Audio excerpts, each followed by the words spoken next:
Ano ang inyong problemang legal? Hindi kaya dagsain tayo ng napakaraming tanong. Problemang legal, di ba? Napakarami po. Araw-araw ay nakaka-encounter po siguro tayo.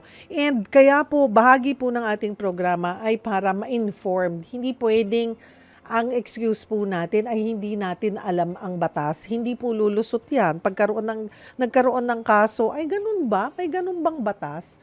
Hindi po pwede. Hindi po excuse yung ignorance natin sa ating batas. Ano? Kung may gusto po kayong i-share or may gusto po kayong itanong, ito na po ang pagkakataon na maabuso. Willing naman siya to be abused.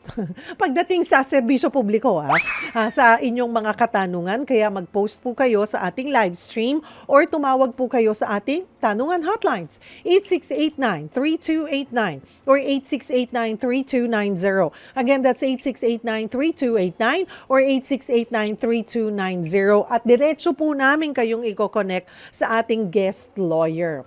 Live po dito sa studio, bumawi siya.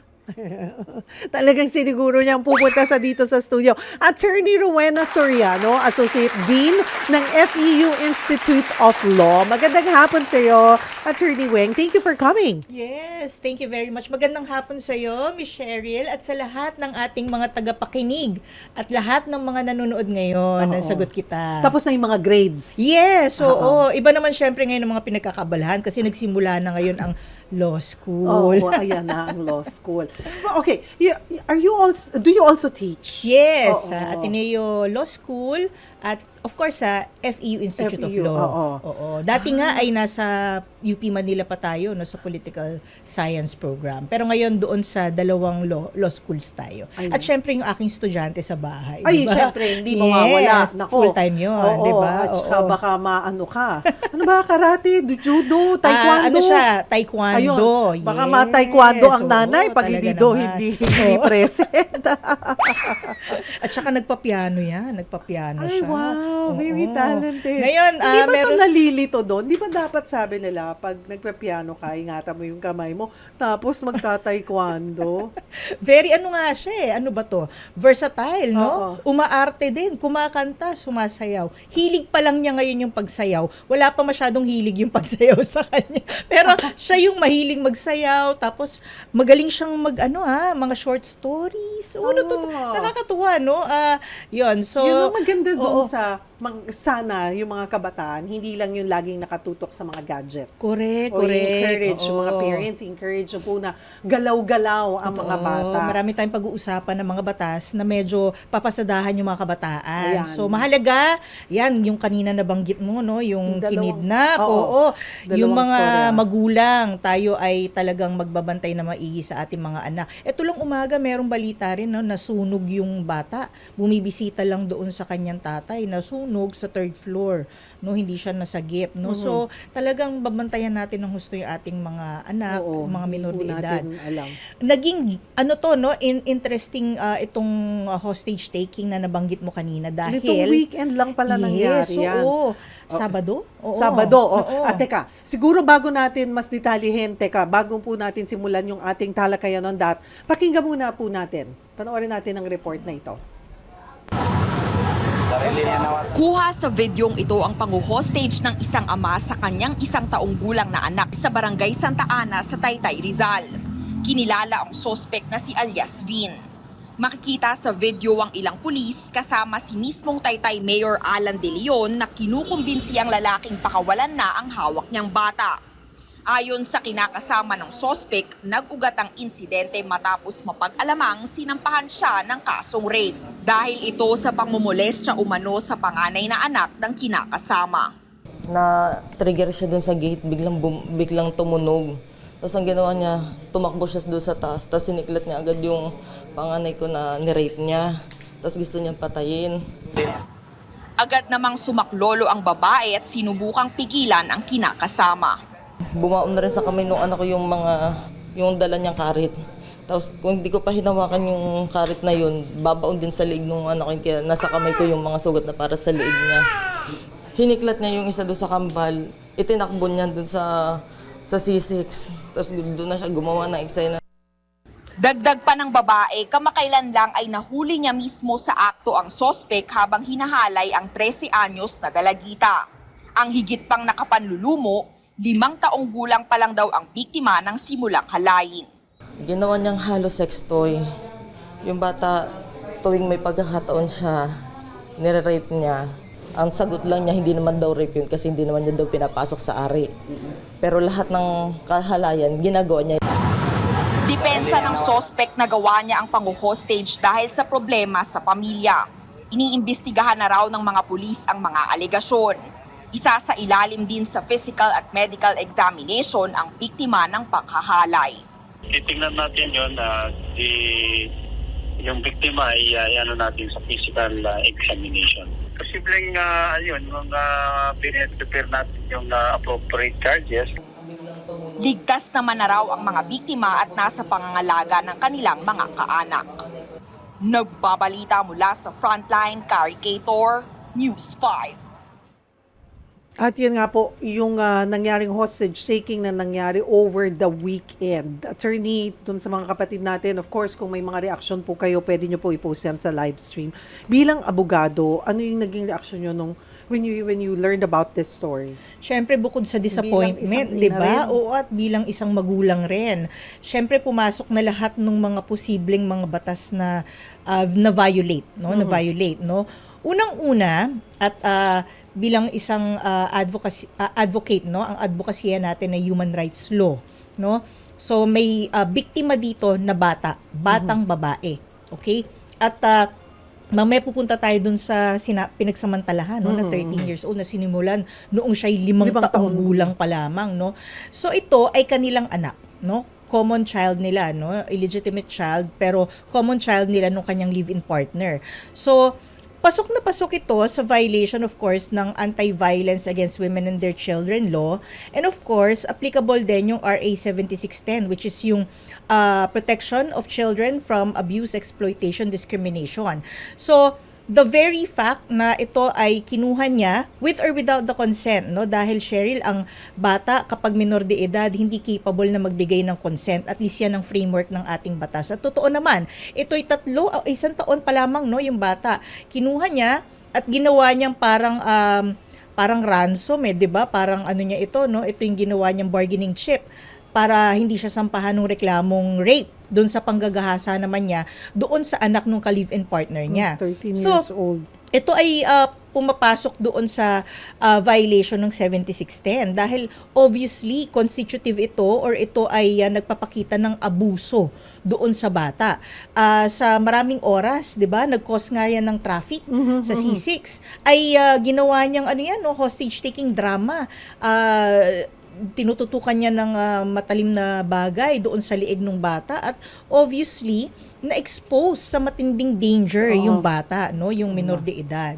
So, yan ay para doon sa kanyang kidnapping, no, pang-hostage at So, pag hostage taking, ano ang pwedeng isang pangkaso doon typically, oo, suspect? kapag ikaw ay ng hostage, 'di ba? May dalawang pagkakataon, no, or may dalawang posibilidad, no, maaring ng hostage ka ng tao na kinidnap mo muna at doon mo hinostage, 'di ba? Ito ay deprivation of liberty at meron namang pagkakataon, no, yung pangalawang variation na nandoon na dahil sa ayaw mong mahuli, kinuha mo, 'di ba? At ginawa mong hostage, no? Doon sa mga kinidnap, so kidnapping with serious illegal detention, no? Tapos ginamit mo siya pang hostage taking para bargain mo kung ano yung gusto mo. At kung ano man yung na-sustain na injury, halimbawa ay may hawak kang patalim, siya ay nagkaroon ng galos, no? Of course, may physical injuries, no? Depende kung anong gravity. Maaring serious, like physical injuries or less serious physical injuries, no? Pero mas naging interesting ito dun sa nabanggit ko kanina, itong kaso ng hostage taking na ito nung Sabado dahil ang involved ay isang minor. Bata. So, tandaan po natin, lahat ng mga krimen na ang involved o ang biktima ay minor de edad o kabataan, lagi pong mas mataas yung penalty o yung kaparusahan na kakaharapin nung ating akusado o nung pag siya ay dumaan na sa ating proseso ay ma-convict, no? So ating ano yan, no, siya ay sisentensyahan na mas mataas na imprisonment, no. So kung titingnan natin yung circumstances, no, may isa pa siyang kakaharapin, no. Of course, generally dun sa community nag-cause siya, and I read that also, no, yung alarms and scandals daw, no, dahil but of course that's a light offense, and ang pinaka-interest natin dito ano yung mga isasampang reklamo sa kanya in relation doon sa hostage taking niya. Pero sa tingin ko, Cheryl, ang mas malalim, no, mas malalim na pinag-ugatan nito yung una niya pang offense na ginawa. Great. At yun ay ang mas seryosong panggagahasa, Okay. no? Yung panggagahasa na ginawa niya, no, pansin mo yung narrative ng nanay, nasa loob sila ng isang common law. Ito'y hindi recognized, of course, ng Pilipinas. So, live-in other words, a relationship.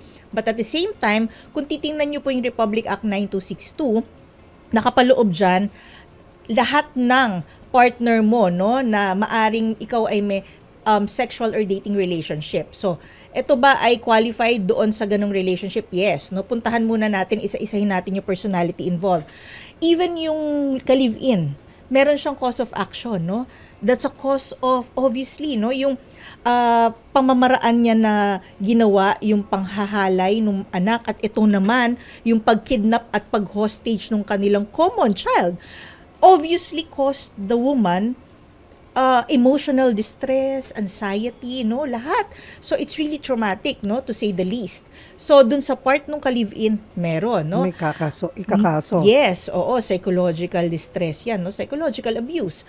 Ngayon pumunta tayo, women and their children, no. So and their children, ito nga, yung batang hinostage, no. Not to mention, maa-aggravate pa yan noong 7610 yung anti-child abuse law. Okay. So doon naman sa anak lamang nung babae, hindi na common child yun, no. Tandaan natin, no, meron tayong revised penal code na nagpaparusa sa panggagahasa in general. Okay. So, generally speaking, ano nga ba yung rape, no? Pag sinabi mo kasing sexual intercourse, even in the context of marriage, ito Cheryl, should be consensual. Yes. Okay. So, not because kayo ay kasal, sapilitan pwede, no? Wala kayong pag-aari sa katawan ng kababaihan, no? Yes. So, it's supposed to be the highest form or expression of love for each other. Ngayon, pag walang consent, rape po yan. Okay? Umalma man o hindi, ang tanong, may consent ba? Okay? Pag wala, yan po ay rape. Ngayon, puntahan natin sa edad, no? Pag ang edad po ng ni-rape at tayo ay nasa gender ng kababaihan, no? So, kung ang babae, hindi siya capable na magbigay ng consent kahit siya ay 18 years old and above na, yan pa rin po ay rape. Okay? All the more, kapag siya ay below 18 years old. Sa kaso na ito, hindi lamang po siya below 18 years old or 12 to below 18, kundi below 12 years old at the time na nagsimula yung rape. 5 years old. 5 years old. Umabot na nung lumagpas siya ng above 12, yung naging 13 years old, kung saan nahuli siya sa akto, in flagrante delicto ang tawag doon, no? Caught red-handed. So, pag-usapan natin, no? Ang sabi ng Supreme Court, no? Ito ay, kasi alam mo, ang dami-daming aggravating, qualifying, kasi nga because of the amendments of the law. Actually, before, ang rape, it's a crime against chastity or krimen laban sa puri ng tao. Ngayon, o ng kababaihan. Ngayon, syempre, nag-amend ang ating legislature ng batas to keep up with the times. Ito ay tinatawag na ngayon na crime against person. Okay. Ano naman ngayon, no, kung ito'y crime against person bukod sa legalities? Hindi lamang po yung offended party or yung victim ang maaaring magsampa ng reklamo ngayon. So that makes it a public crime. Kasi napagtanto ng ating mga lawmakers, no, most probably because of the many documented cases na hindi all the time may kapasidad yung biktima na mag-lodge ng complaint, magsampa ng kaso. Syempre, yung trauma, no, unless you're in the shoes of the person, hindi mo talaga maunawaan, especially because unique yung experience nung isa, depende nung isa kumpara sa iba, dahil depende sa circumstances, mas lalong traumatic kung tulad yan, may moral ascendancy dahil stepfather mo, yung iba naman incestuous pa, no, merong relationship by blood. So ngayon, pwedeng magreklamo, magsampa ng reklamo sa ating mga piskal, ang ating mga magulang, no? Ang ating mga kamag-anak, ang barangay officials, no? Even ang kapitbahay na nakakasaksi, nakakaalam, may personal knowledge ang tawag natin doon, at least 2, no? Abogado, police. In other words, isa na itong public crime na lahat ay may interes. Kaya hindi na po excuse, at ito ay nagsisilbing panawagan na rin po, no? Dahil the same goes for violence against women and their children, yung pangbubugbog, no? Hindi na po excuse na kapitbahay nyo nakikita nyo minumolest siya, kapitbahay nyo nakikita binubugbog. Usapan nilang pamilya yan, di ba? Issue nilang pangbahay, marital domestic issue, ay hindi na po yun ganon. Pwede na. Pwede na. Kung minsan talagang ayaw nung nakakaalam, ang barangay, pwede nyo pong i-report sa barangay. Correct. At Tama. sila po ang mag-intervene, sila ay pwedeng mangialam. Merong sinabi, o yung justification noong daw lalaki na hindi naman daw pinapasok yung ari, excuse po, kasi yun yung sinabi. Okay, ano ba ang sinasabi ng batas on this? Kasi baka may mga ganyang excuses, no? Simple, ano ba yung pwedeng sabihin mong pangmomolestya sa bata, attorney? Kasi baka minsan, may mga kamag-anak or kakilala, hindi nga, pero hinahawakan, 'di ba?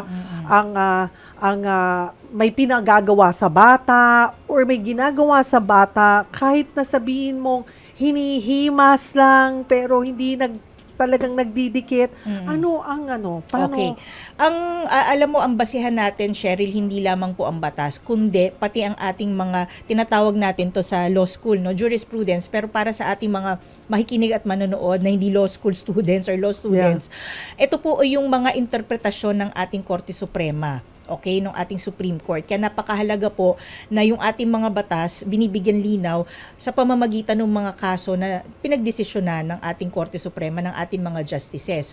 So sa mga recent na mga jurisprudence, halimbawa, yung example na sinabi ko sa iyo, ito ay January 2024 na kaso. Ito ay yung pangkagahasa. Ito talaga, ganun din, no? Marami kasing palusot, no? Kapag bata, syempre, no? Ito ay nahatulan ng qualified rape of a minor. Bakit? Dahil, syempre, sa physical, no? Na make-up, biological make-up at physical status condition ng isang bata, obviously, unlike yung full-grown, no? Na dalaga o kababaihan, hindi mo talaga technically, no? Mako-consummate, no? Na as if grown up, no, adult na yan. Pero ang ating Supreme Court, no, in terms of sexual intercourse, lalo sa konteksto po ng panggagahasa o rape, meron siyang definition na what constitutes rape. At hindi kailangan na may again, no, excuse me again, no, dahil syempre, pero sa batas walang walang mali siya, no, pero walang full penetration, hindi kailangan po 'yon, no. Ang interpretasyon po ng ating Supreme Court diyan, may certain degree lang na upon touching of the private parts, yun already constitutes rape, no? At syempre, it is very ito yung nature na very private, no? Intimate yung usually yung setting na it's the word of the victim against the suspect's word. So, ang pinapalingan, no, ng ating mga husgado, especially sa trial court level at bago pa man umabot ng korte sa Office of the City Prosecutor, kung ano yung narrative ng bata, no? Dahil ang bata po, ang bata po under the rule on the examination of child witness ay considered, no, na capable of giving testimony. And especially in cases like this, may special po tayong mga rules na nag-govern para po maprotektahan din. Syempre yung psychological trauma to be avoided, to be prevented, meron pong special setup yung ating mga korte para hindi niya kakaharapin, no, face to face yung accused, for example, hindi siya matotraumatize ng mga lengguwahe. So child sensitive, gender sensitive yung gagamitin, at pati yung physical setup, may mga laruan, ganyan, para hindi talaga traumatic, because ang bata, wala namang sasabihin niya, no? Exceptional na yung under medical condition examination also kung may sasabihin siya na hindi talaga, no, illusion, no, imagine. Pero more or less, no, ang pinagbabasihan natin talaga is the narrative of the victim, and especially in the case of children, very spontaneous kasi yung kanila, no, narrative. And meron tayong doktrina, no, sa ating criminal law, yung tinatawag nating res gestae, no, yung immediately after the crime. So kung yan ay spontaneous utterance right after, tulad yung kanina nabanggit na nahuli in the act. So kung ano yung sinabi ng bata right after, no, lahat nung kanyang narration doon, no, yan ay mabigat na bibigyang weight ng ating korte. Pagdating sa kaso. Yes. It's nakakagigil eh. Nakakagigil, oo, kasi biruin mo, 5 years old, 8 years na nangyayari to doon sa bata. Ngayon, pumapasok tuloy yung kaninang sinabi mo, Attorney Weng, na doon po sa mga magulang, magsilbi po itong aral na anything can happen to your child pag hindi po talaga natin nababantayan.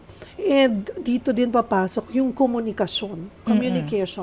Kasi siguro kung naging maayos yung relasyon, ang hirap it's not fair na bigyan natin, na husgahan yung nanay eh. Pero siguro malaking bagay yung kung kayo ay regular at may magandang relasyon ng inyong mga anak, it would be easier for them na magsumbong at magsalita kahit na may pananakot na, posibleng may pananakot na nangyayari. Kasi how can you not say anything for the past 8 years also? Kaya lang di mo rin yung bata na yung trauma na napipipi na lang or nato-traumatize na hindi niya na alam. Yung 8 years niyang dinadala yun sa dibdib niya na hindi niya nga naiintindihan ng mga simula kung tama, may mali ba sa ginagawa niya sa akin? Kasi pwedeng nalason na nung stepfather na okay lang to, walang masama dito. Anong alam ng bata kung ano yung mali at hindi? Yes, oo. At one thing's for sure, kailangan ng matinding rehabilitation, ng counseling, para psychosocial assistance, at para ma-assist yung bata, no, na mahirap talaga, pero to the best of our ability, kung ano yung mga institutional assistance, no, at of course yung moral support ng family na maibibigay para siya ay makabalik sa mainstream, na hindi natin masasabing mababaon niya sa limot or makakalimutan, because parte na yun ng buhay niya, no. So we can only learn fundamental, no, vital lessons from this without any judgment doon sa naging sitwasyon nila, no, bakit naging posible ganyan, no. What we can do is to give advice, no, for parents who are watching, no. Alam natin, no, na maraming ganito ang setup, no, sa Pilipinas, and actually everywhere, no. Live in ganyan, may anak sa una, tapos babae o lalaki man yan, tapos may makakasama na naman, magkakaanak sila. Siguro tama nga yung sinabi mo, no, yung open communication, at meron kayong may mga bilin kayo, no, na ito ang private part, dapat hindi hinahawakan ng iba, hindi nakikita ng iba. Kung ano man ang sabihin ng iba, basta walang secret sa atin dalawa. Kahit sabihin ng ibang tao na secret, at kahit sabihin niya na may gagawin siya masama kay mommy, kay daddy, kay nanay, kay tatay, sasabihin mo pa rin sa amin, no. Ganyan, no. So talagang malaking bagay yung open communication, pero at the same time, magiging worry din po tayo, no, dun sa mga kasama, at laging pinag-iiwanan ng mga bata. Kung maaari nga lang, no, na hindi iwan, pero hindi nga natin masabi paano nga ba yung setup. Minsan 3 lang sila, 4 lang sila, maaaring nagtatrabaho yung nanay, iniiwan talaga. So meron ding pagkakataon na may element na siguro may drug use, or may psychological disorder or personality disorder yung suspect. Yung sabi mo nga, attorney, dapat napapag-usapan yan ng mag-anak. Nagsasanga-sanga tuloy yung pumapasok sa isip ko, na lalo na itong controversial na CSE natin, na yung sex education, dapat magulang ang nagtuturo, na I learned from Senator Win Gatchalian na may batas dyan na dapat ini-empower, tinuturuan ng mga barangay ng LGU ang mga magulang kung paano nila kakausapin ang kanilang mga anak pagdating sa sex education as well. Kasi sabi ko nga oo, dapat sa magulang nagsisimula, pero marami ring parents that they don't know, they don't understand. Yes. They could be victims as well. Ang dami pong pag-uusapan, Totoo, mga kapatid. oo. Break muna tayo ng kaunti. Ang bigat, ano po? Pero sa ating pagbabalik, pag-usapan naman po natin, ito ring isang malaking storya po, na sinasabi ay may gumawa umano ng kahalayan yung TNVS driver. Pero umaalma rin yung TNVS driver na nasira na yung kanyang pangalan at pati yung pagpo-post, kung ano rin tayo, bakit din tayo dapat maging responsable kasi pwedeng bumalik yan sa atin. Yung mga pagbasta-basta tayong nagpo-post ng kung ano-ano ng walang proof. Actually, kahit nga daw may pruweba, may katunayan, ay may katibayan po, hindi ka rin basta-basta dapat nagpo-post. Kahit na nasa tama ka kasi pwedeng bumalik yan sa'yo. Marami tayong pag-usapan. Post po kayo ng inyong mga tanong sa ating live stream or pwede po kayong tumawag sa ating tanungan hotline sa 8689-3289 or 8689-3290. Huwag po kayong bibitaw, magbabalik ang programang Sagot Kita. Nagbabalik po ang programang Sagot Kita. Ako po si Cheryl Cose. Mga ating question of the day, baka kayo may mga problemang legal, maaari nyo pong i-post yan sa ating live stream or tumawag po kayo sa ating tanungan hotlines. Kasama pa rin po natin Attorney Rowena Soriano, Associate Dean ng FEU Institute of Law. Punta naman tayo, Attorney Weng, doon sa isa pang storya na gusto nating himayin. Ito pong insidente na ating pag-uusapan ay ukol po dito doon sa TNVS driver at kanyang pasahero. Panoorin po natin ang report na ito. Biyernes nang mag-post sa social media ang isang estudyante para ireklamo ang sinakyan niyang Grab car. Pauwi raw ang babaeng si alias Charlie at kanyang kapatid nang magsimula umanong gumawa ng kababalaghan ang driver ng TNVS. Pagsakay pa lang daw nila, hinihingal na ang driver at isang kamay lang daw ang nasa manibela. Nang kumprontahin ito, humingi raw ng paumanhin. Kalaunan, bumaba na rin daw ang dalawang sakay ng Grab bago pa makarating sa paroroonan. Pero sa isang pahayag, itinanggi ng mismong driver ang paratang ng estudyante. Matindi raw ang respeto niya sa mga kababaihan dahil may asawa at anak siya, kaya hindi raw niya gagawin ng anyay karumal-tumal na gawain. Paliwanag pa ng driver katatapos niya lang maghapunan nang sumakay ang magkapatid sa sasakyan niya. Overweight daw siya, may hika at high blood kaya siya hinihingal habang bumabiyahe. Pinabulaanan din ng driver ang umano'y paghingi niya ng paumanhin nang kumprontahin siya ng pasahero. Mapapatunayan daw yan ng audio protect recording ng Grab.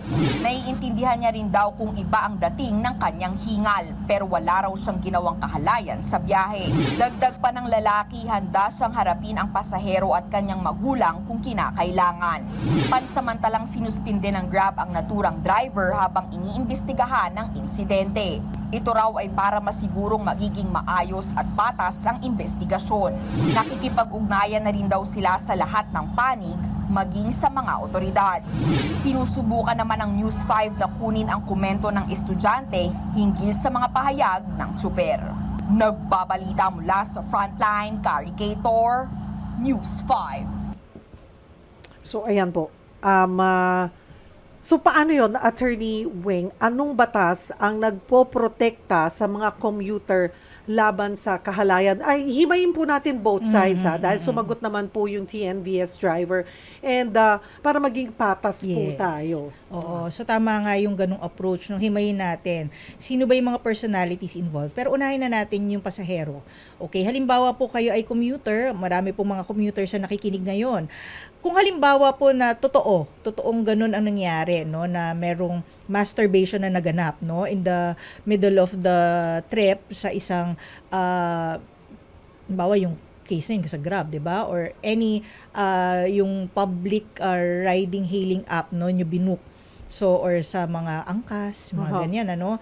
Ito po ay clear violation ng ating yung ating Safe Spaces Act. Okay. Ang esensya po ng Safe Spaces Act as the name implies, dapat po ay safe tayo, no, even in Sa public ginagalawan spaces. nating Yes, lugar. oo. Oo. At ito po ay isa dun sa mga under the category nung tinatawag nating gender-based public and public space offenses, no, yung masturbation, grouping of private parts, no, nakalista po yan, no. So kung halimbawang totoo at may ebidensya, remember, kung tayo ay magrereklamo dahil ito ay may penal provisions, no, may kulong ito, no. Syempre, doon sa provision po ng batas, may first, second, third commission, no, or offense. Sa una, pwede mag-community service pero may fine na siya na 10,000 pesos. Sa susunod, yung meron na siyang aresto minor, ganyan, hanggang pabigat, may imprisonment na yan, no. Pero sa madaling salita, tayo po ay nagva-violate or at least nag-a-accuse, nag-aakusa, nag-a-allege ng violation ng isang special penal law na may criminal, no, in nature, kumbaga may kulong. Dapat po tayo ay may pruweba na required ng batas. At ano nga ba yon? Proof beyond reasonable doubt po yan, no, pagdating sa criminal cases. So yan yun, no. Of course, babalik tayo dun sa una nating pinag-usapan, no, na offense, kung halimbawang more than violation ng safe spaces akang ginawa. Halimbawa ay meron na talagang panghihipo o worse, merong rape na naganap, no. So yung mga batas na yon, no, ang magiging subject ng violation kapag kayo'y nagreklamo muna doon sa Office of the City Prosecutor, tapos sa akyat yan as People of the Philippines versus yung accused, ano.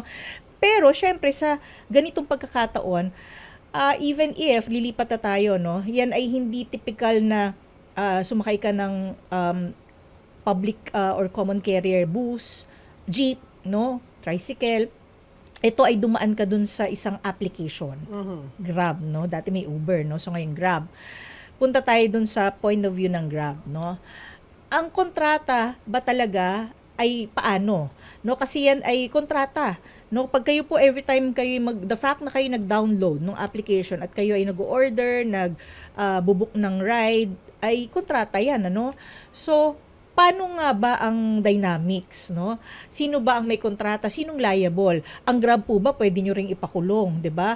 Ang Grab po ba pwede nyong hingian ng danyos, no?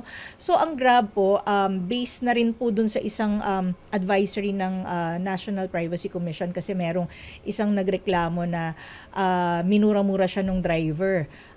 Na binook niya through Grab, no? At doon nagkaroon ng pagkakataon yung NTC na sabihin na i-point out yung argument ng Grab na isa siyang public riding hailing app, okay? At hindi siya employer ng mga owner ng mga coaching ito. At therefore, it cannot be subsidiarily liable because under the law, meron tayong tinatawag na subsidiary liability or pangalawang liable kapag may krimen na ginawa in case of employer-employee relationship. Pero in this case, sinasabi nga na wala silang employer-employee relationship at ang kanyang minimaintain ay yung kanyang application para ikaw ay makapag-book. In other words, tagalink lamang siya ng pasahero, mamatch niya doon sa rider. So kung meron mang action na ginawa yung rider, the most that it can do, at least under yung TNVS at yung kanyang kontrata din doon sa rider, ito ay isuspinde. At sa tingin ko dun sa kasong ito, Habang iniimbestigahan. So, okay. Kasi ang ganito, ang nangyari nito ay, ako automatic dapat yon ni-report nyo sa Grab. Kasi pwede ka mag-report, diba? Right. Para ma-call yung attention. Pero ginamit din ng pasahero yung social media. Ano ang legal implication nito kung sa social media naglabas ng hinaing ang biktima? Ang ano dito ay dinetalye niya, may plate number. Yes. May pangalan din ba? May Meron, pangalan. Meron. At sinabi niya yung buong detalye. May detalye ng kotse, may detalye ng plate number at nung pangalan nung driver kasi makikita mo 'yon, 'di ba? Every time magbo-book ka. Okay, so magandang no? Jump off point bago tayo pumunta dun sa pangatlong character which is yung driver nga, no? So tama ka, Cheryl, yung unang step mo talaga kasi nga kanina You report to Grab. Kontrata mo Oo. is with Grab, 'di ba?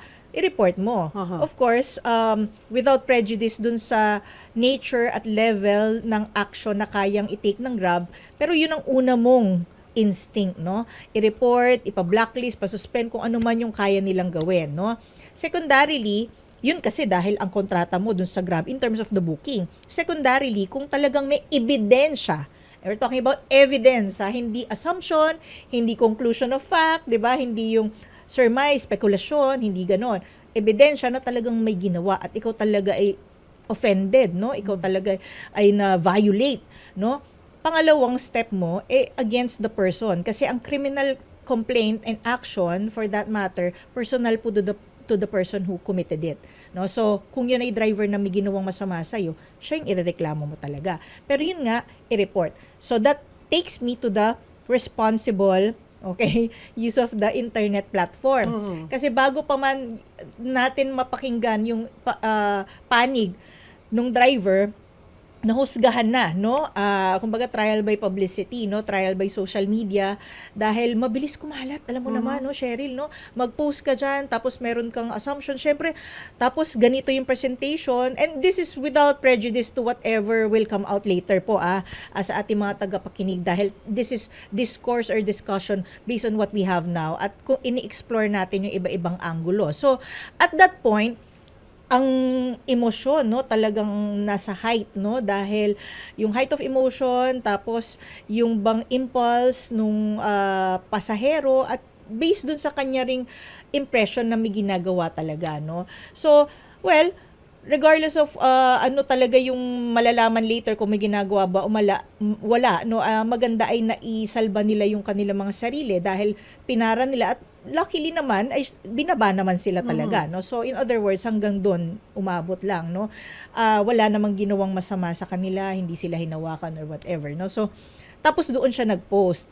Siguro babalikan natin yung ating responsible use of internet, no, platform kasi po under the Cybercrime Act, lahat po ng mga offenses na violation ng ating revised penal code, always 1 degree higher ang punishment pag ito ay kinumit mo sa internet platform. And what am I saying, no? Kung meron po tayong imputation ng isang offense, krimen o kasamaan, or to blacken the memory of someone who's dead. In other words, paninirang puri, no, sa isang tao. At ano ba yung isang pamamaraan na mapanirang puri? Yan ay patawan mo ng isang or husgahan mo, akusahan mo ng paggawa ng krimen. No, bawa sabihin mo kabit 'yan, no? Sabihin mo magnanakaw 'yan. At ito nagmasturbate, no? So para siyang predator, sexual predator, no? Yan ay offense, 'di ba? Tulad nung una natin nabanggit under yung Safe Spaces Act. So meron ka ng imputation doon, 'di ba, ng isang offense o ng crime. Tapos made in public, no? And of course, ang libel, for example, wala namang depensa ang good faith diyan, no? Basta mapatunayan lang yung mga elemento. At ito'y ginawa mo pa in the internet platform, no? Technology, yan ay 1 degree higher kung yan din ay mapapatunayan, no? Not to mention kasi yung aspect ng damages, no? Which in this case is already capable of yung computation kasi 8 days na suspend. Yes, oo. Tapos yung kanyang moral damage, 'di ba? For sure hindi nakatulog. This is looking at it from the point of view, ito yung susunod natin personality of the driver, no? So dun sa driver, kung sakali mang wala talagang katotohanan ng lahat ito ay spekulasyon at meron siya on the other hand na pruweba versus doon sa spekulasyon ng pasahero, ay meron po siyang cause of action doon, Pero nakita ko yung kanyang post, nananawagan pa nga siya sa mga netizens na wag nang husgahan o i-bash yung pasahero, doon sa kanyang post nilagay niya yon kasama nung kanyang pagpapaliwanag doon sa kanyang pananaw na nangyari at ano ba talaga yung ginagawa niya nung panahon na yon. Syempre, subject yan sa medical examination kung sakali natutuon na siya ay merong condition daw, no? Mayroon siya, that he is overweight, Number he has 1. asthma, may hika siya at hypertensive. Yes. At sabi niya, 'di ba, meron naman siyang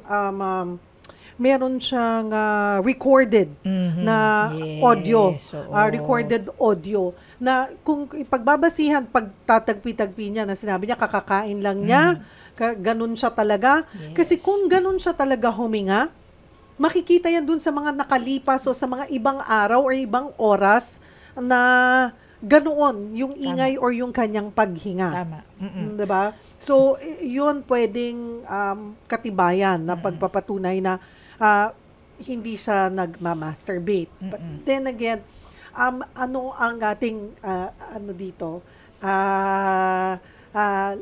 Lesson na natutunan. Oo.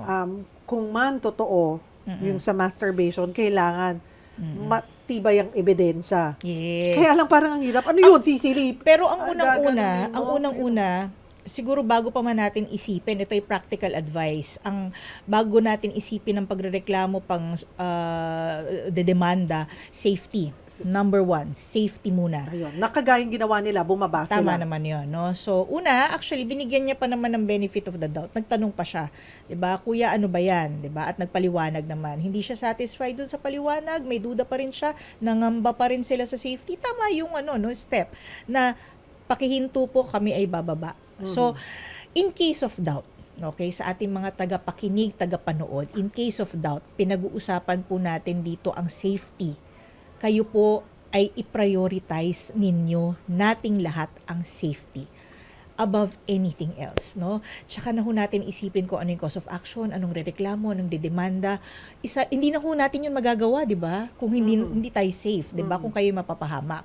So, isalba nyo muna yung inyong sarili. The earliest possible time, earliest opportunity na kayo ay maaring bumaba, makaalis doon sa area na sa tingin ninyo ay dangerous for your health, for your safety, no? Anything that poses danger to you, umalis na po kayo doon, no? Pangalawa, okay, aralin natin, okay, since safe na tayo, 'di ba? Hinga, aralin natin kung ano yung mga steps na gagawin.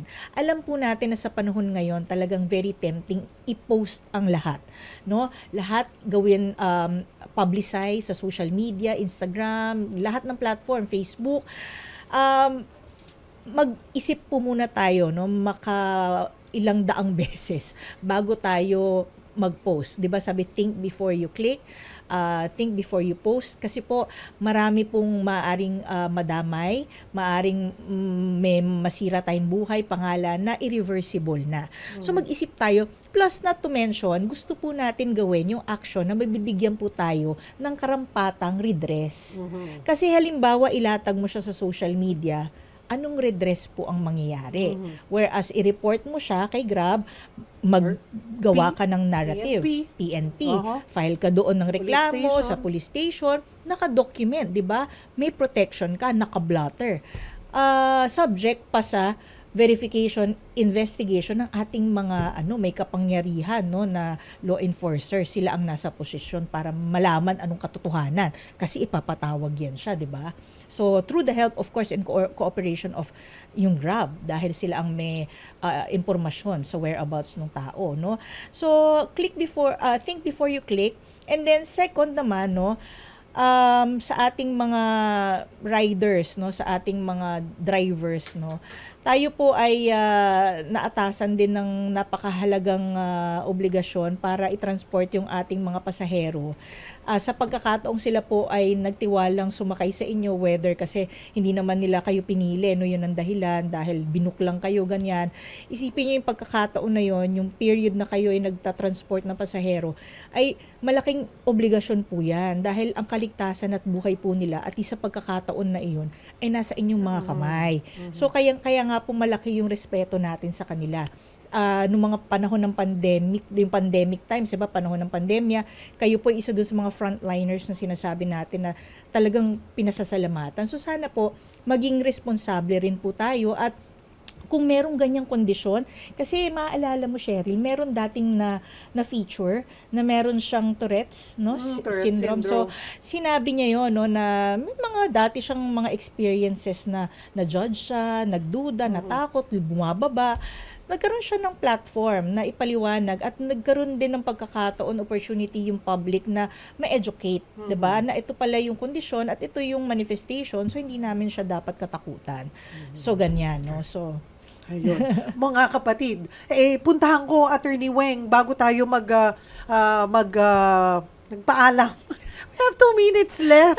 Pagkasama natin si Attorney Weng, dapat talaga 2 oras tayo. Ang dami nating natututunan. Ayan. Si Mark Mendez, paano po kapag yung asawang babae naman ang nang hostage? May laban din ba sa batas ang asawang lalaki? Oo naman. Ay, oo naman. Ang ating Oo. batas po, hindi naman po siya nagde-discriminate sa gender. Nagkataon lang po na historically speaking at meron pong basis yan kung bakit meron tayong violence against women and their children. Pero hindi po yun nangangahulugan na kapag babae naman ang nag-commit ng crime, actually, may desisyon ng Supreme Court, no? Yung nanay ang offender, bata ang biktima kasi vowsy. Basta't ang biktima ay babae at child. So, yung pagkakataon yung kaso na yon, yung mother, yung woman, yung offender, pero ang biktima po, child. So, yung sa inyo naman, kung baliktad, no, talagang offender ay babae at ang victim ay lalaki, nandyan po ang revised penal code. So, kung ano man yung nature ng ginawang offense o krimen, nandyan po yung ating batas, no, pang krimen, para siya ay sampahan na reklamo, no, at again, ebidensya kapag siya ay na-convict, maparusahan po. Si Eddie Rehuso Letada, sabi niya, anong kaso ang pwedeng isampa dun sa pasaherong estudyante kung mapatunayan na wala naman palang ginawang kahalayan yung driver?